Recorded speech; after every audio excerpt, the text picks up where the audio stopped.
Kanë punuar mbi 183 ditë larg vendlindjes, kanë punuar në vende të rrezikshme dhe për këtë janë paguar. Paratë fituara në zona lufte si në Afganistan, Irak i kanë harxuar këtu, por shtetit pas 5 vitesh i është kujtuar që për ato paratë fituara të merr tatim retroaktiv.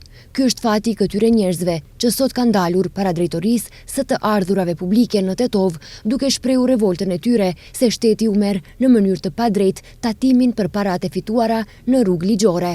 Sipas tyre, nëse një qytetar punon më shumë se 183 ditë jashtë shtetit, nuk ka detyrim që të paguajë tatim.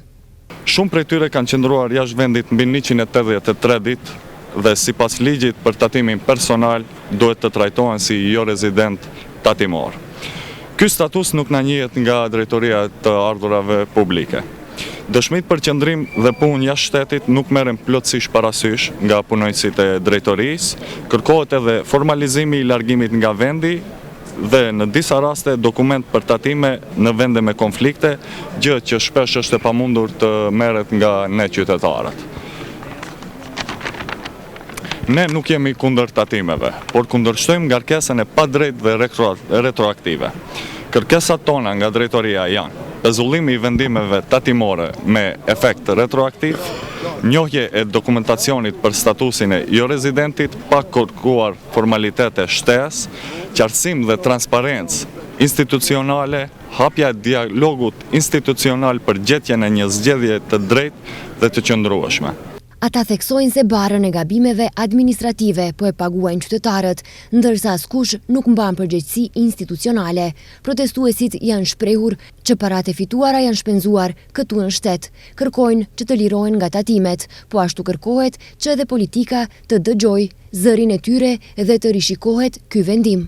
Neve këto faktivisht kjo na vjedhin me një fjalë. Ne shkuam atje për kujën e bukës, për ta mbajtur familjen, parët i harxhum këtu, tatimet i kemi paguajtur si në për shërbimet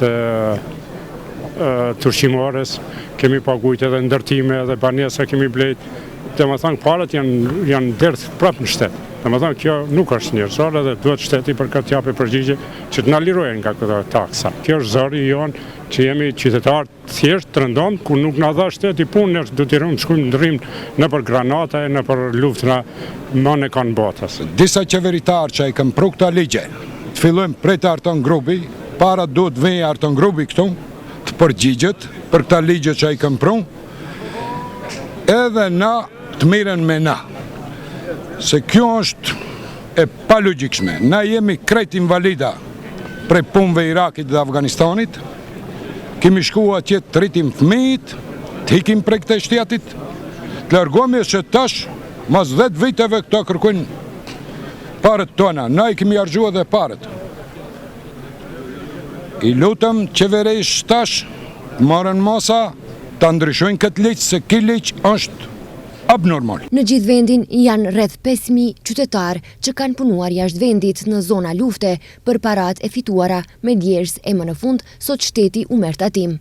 Protestuesit thonë se kanë të vështirë që të sigurojnë dokumente në ato shtete ku kanë punuar. Në mungesë të një reagimi serioz nga autoritetet, protestuesit paralajmërojnë se do të vazhdojnë me forma të tjera të kundërshtimit qytetar, duke kërkuar trajtim të drejtë dhe respektim të parimeve ligjore.